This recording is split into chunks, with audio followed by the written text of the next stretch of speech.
aroortii waxaan ka baxnay halkan 8 iyo barkii subaxnimo khamiistii 27 August bay ahayd waxaan tagnay Qoraya Cawl 12 subaxnimo markaan tagnay Qoraya Cawl ciidan diyaarsan oo RRU iyo hub badanna wata ayaa halkaa ku tagnay isbaaro iyo jidgooyo ayay nagu sameeyeen halkaa ma dhaafi kartaan bay nagu yidhaahdeen dhibaatada ma nufilayna anagu khabar muddo baan iskaga soconay ugaas adigu xageed ku socotay oo safarkaaga uu ku sii jeeday walaal safarkaygu wuxuu ku sii jeeday Boorama dadkaygii oo hore aan odayaal ugu diray oo ii soo noqday oo yiraahdeen dhulkii waa diyaar waa lagu soo dhaweynayaa ugaas diyaar baan nahay waxay la kulmeen badha saafkii waxay la kulmeen dadkii maaragtay mas'uulkii dhulka joogay ayay la kulmeen kuwii nabadgelyada u qaabilsanaa kulli waan 3 oday baan halkan ka diroonay oo soo eega sidaasay marka iigu soo xaqiijiyeen oo ii soo noqdeen kolkaasaan socdaalkan bilaabay oon socday anoo warba aanan dhibaatadan ba filayn un baa halkaa Qoraya Cawl nagu heshay ugaas dawladda ma ogeysiisay safarkaaga maadaama aad Ethiopia ka gudbaysay had kalena aad u gudbaysay meeshana nidaam dawli baa ka jira nidaam ma ku gasho ma lagu ogaayo dawladda ma ka warqabtay walaal dawladdeena waan la socodsiiyay waxa weeye waa loo sheegay hoggaanka nabadgelyada ee xagga Ethiopia waa loo sii sheegay waaniga ku sheegay xagga kalena odayaal baan diray oo iyaguna nabadgelyadii way soo celiyo waa lagu diyaarsan yahay shacabkii waa taagan yahay baa laygu yiri sidaasaan markaa anigoo nabadgelyada og baan ku tegey ugaas odayaasha dhaqanka ee beeshaada ee dhinaca Somaliland ka sokow Somaliland maamul iyo nidaam iyo haykal dawladnimo ka jiraaye ma u sheegtay inaad xadka gudbayso Boorama ku socoto walaal odayadan aan diray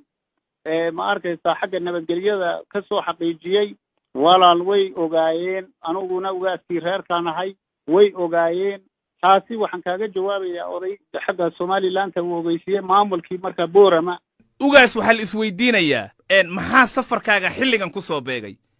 Somaliland doorasho isu diyaarinaysa awdal dadka degan qaar ka mid ah waxay leeyihiin saami qaybsiga su'aal baan ka qabnaa soo lama oran karo ugaaska xilliga uu ku soo beegay safarkiisa waa xilli ay jiraan dad wax tabanaya gaar ahaan reerkan aad saldanada u hayso anigu ugaas dhaqameed baan ahay ugaas siyaasadeed ma yihi dhaqankaahan horeba ku tagi jiray un baan u socday bay ahayd wax ma garanaysaa khilaaf keenaya iyo hadday khilaaf uu jirana kii xallin lahaa inaan anu marjici loo soo noqonaya aan ahay ayaan walaal ku sheegaya ugaas adigu saldanadaada ugaasnimada ma samaroonka degan Ethiopia kaliya ugaas u tahay mise kuwa Somaliland iyo kuwa Djibouti iyo samaroon meeshuu joogaba adaa ugaas u hoo saldanadii dhaqanka iyo usha u haya walaal aniga dhaqankii ugaaska beeshaas jira buursi meel la meeshay joogaanba anuunba saldanadii 19 baan ahay aabahay anaa ka dhaxlay curadkii baan ahay saldanada intaa 3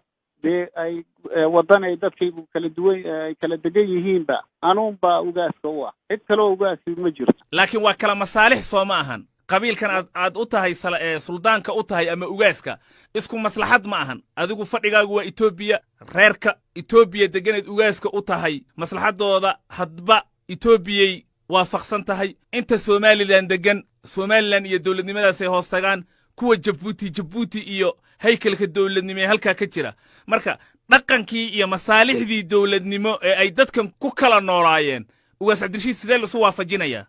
walaal anigu ugaaska kaliya 3 wadan sheegaysidba oo ah ugaaska kaliya uu ah baan ahay kolba wixii dhibaato xagga ka jira Ethiopia waan imaada waan xaliyaa kolba wixii xagga maaragtay Somaliland ka jira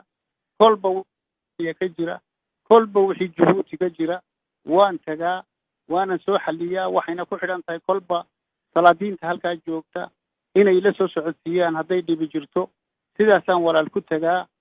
dadkayguna sidaasay ugu ogyiin ugu taageersan